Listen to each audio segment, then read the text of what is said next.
En Europa, el siglo XIX es un tiempo de profundas transformaciones. El liberalismo echa raíces en el viejo continente, la burguesía barre la sociedad estamental y a todo vapor florecen las industrias y el ferrocarril. Pero sobre todo hay un cambio de cosmovisión. Amparado por la Ilustración, por la modernidad, por la ciencia, el nuevo hombre decimonónico ya no necesita a Dios. O tal vez sí. Dostoyevski asciende al Olimpo de la literatura universal con su última y más completa creación. Todo un compendio de la filosofía del XIX en forma de novela descomunal. Hoy hablamos de los hermanos Karamazov, de Fyodor Dostoyevski.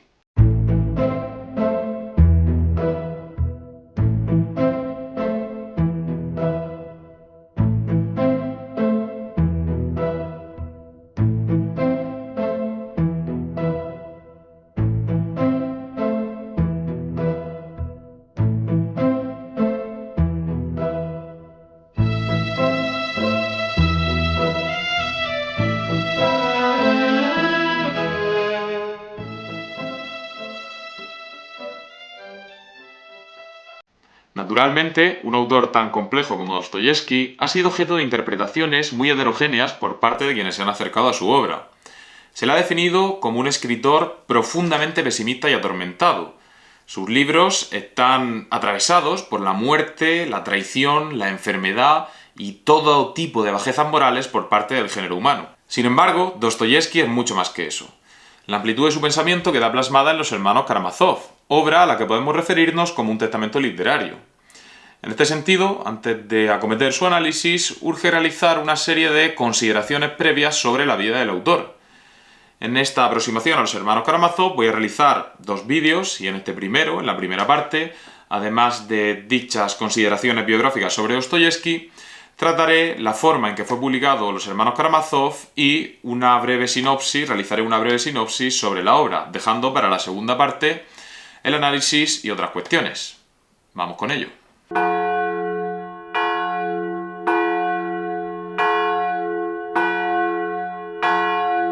Fyodor Mikhailovich Dostoyevski nace en Moscú en 1821, en el seno de una familia acomodada.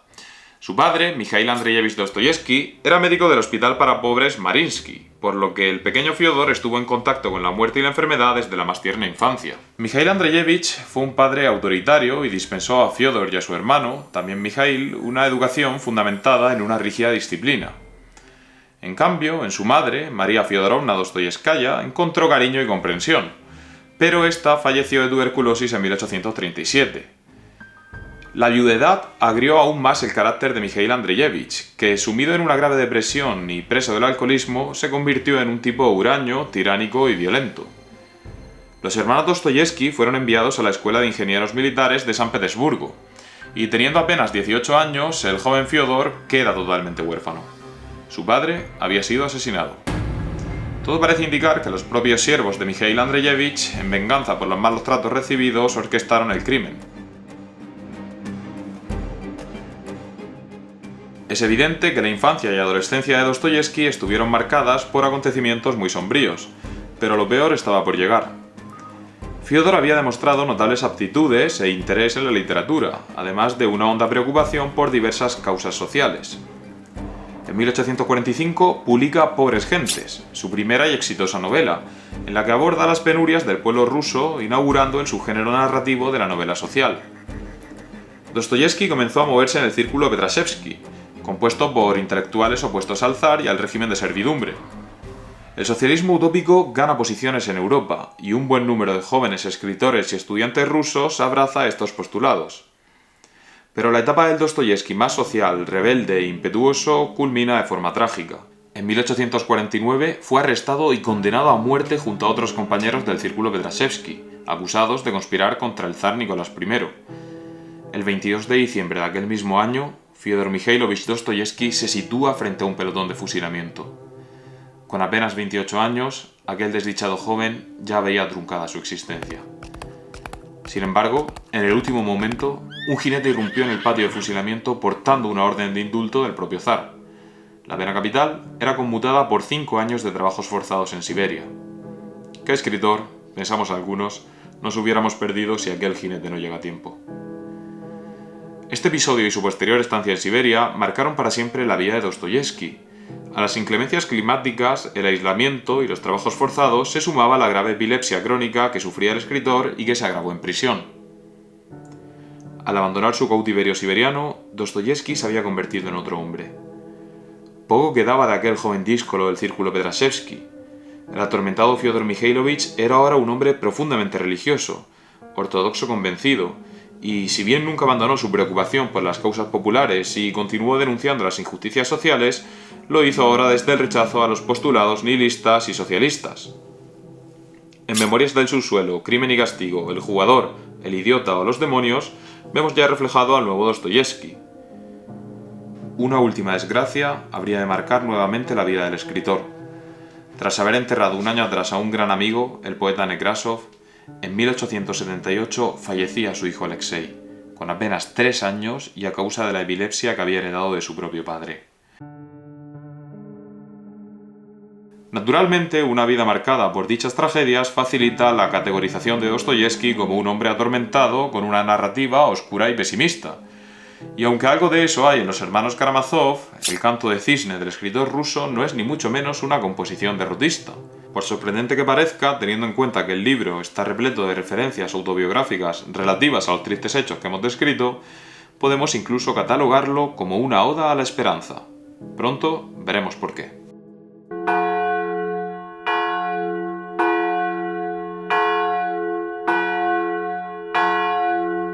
La novela fue publicada por entregas en El Mensajero ruso, prestigiosa revista literaria de periodicidad mensual. Fue el mismo medio que tuvo el privilegio de acoger la publicación de otras grandes obras maestras de la literatura rusa como Crimen y castigo del propio Dostoyevski o Guerra y paz y Ana Karenina de Tolstoy. El proyecto de esta novela se remonta a comienzos de la década de 1870, pero surgen otras empresas literarias para Dostoyevski que lo irán postergando.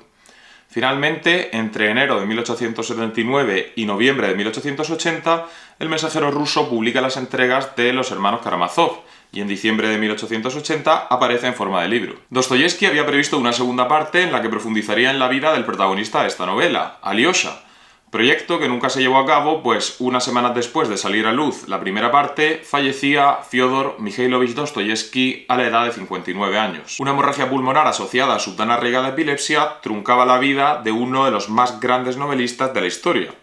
Nunca sabremos qué tenía previsto para el futuro de Alyosha, pero solo con lo que hay aquí ya podemos hablar de uno de los mejores libros de todos los tiempos. Lo dicho, vaya testamento nos dejó.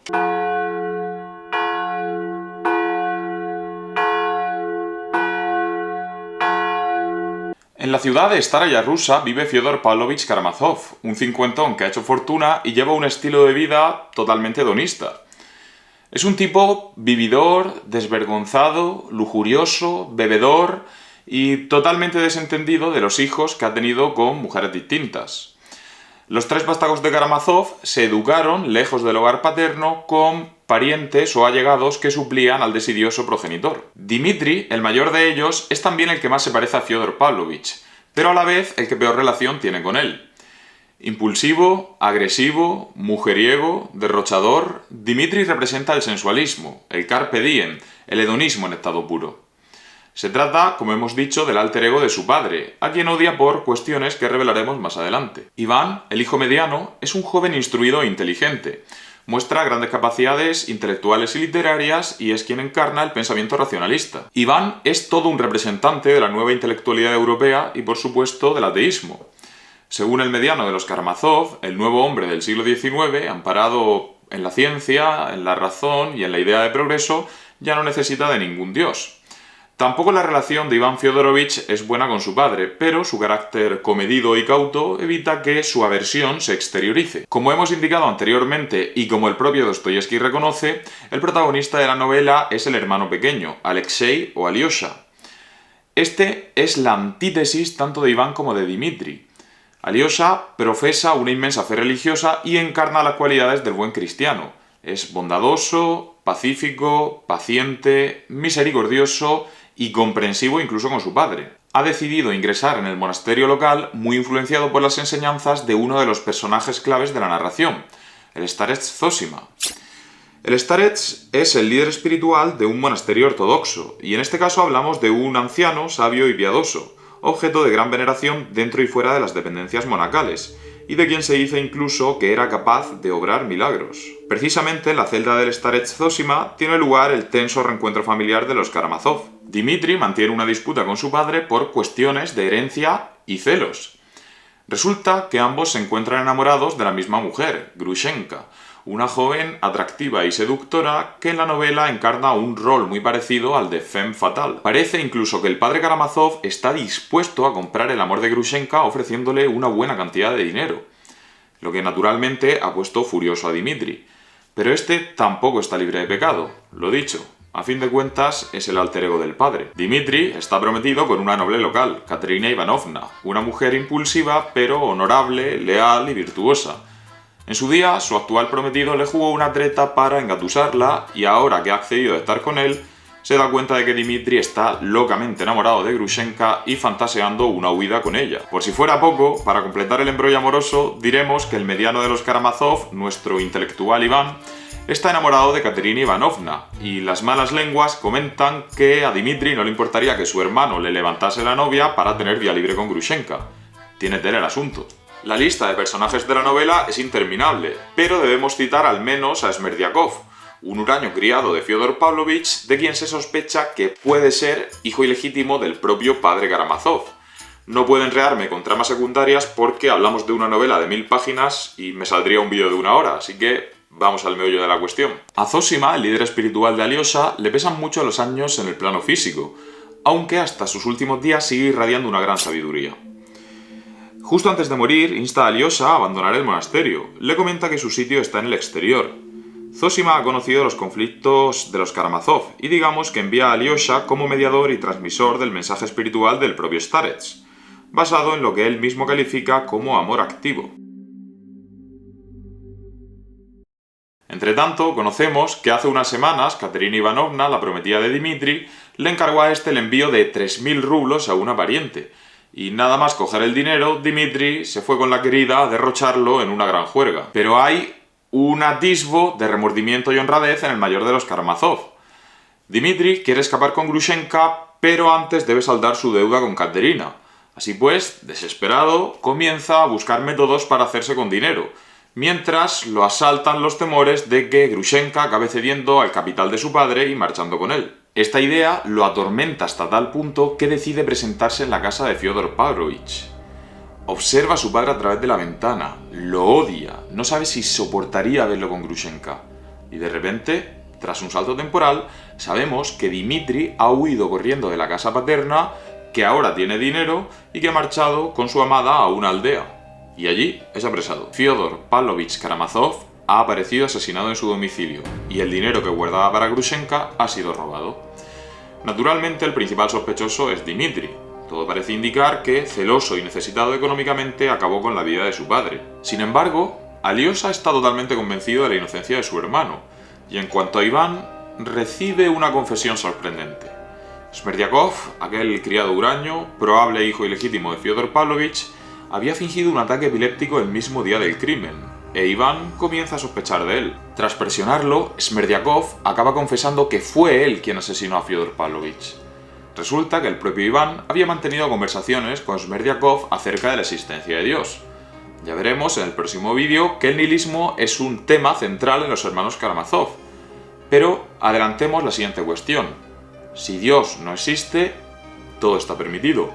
Eso es lo que concluye Smerdiakov de su coloquio con Iván. Aunque el autor material del crimen es el criado, el culpable intelectual no es otro que quien, haciéndose eco del ateísmo que recorre Europa, ha despojado a Smerdiakov del faro moral de Dios. Aunque en un primer momento a Iván le parece una acusación descabellada, pronto comienza a atormentarse con estas cuestiones e incluso a él, representante del racionalismo y las nuevas ideas, comienzan a saltarle dudas sobre la ausencia divina y la moral por la que se puede guiar el hombre sin Dios.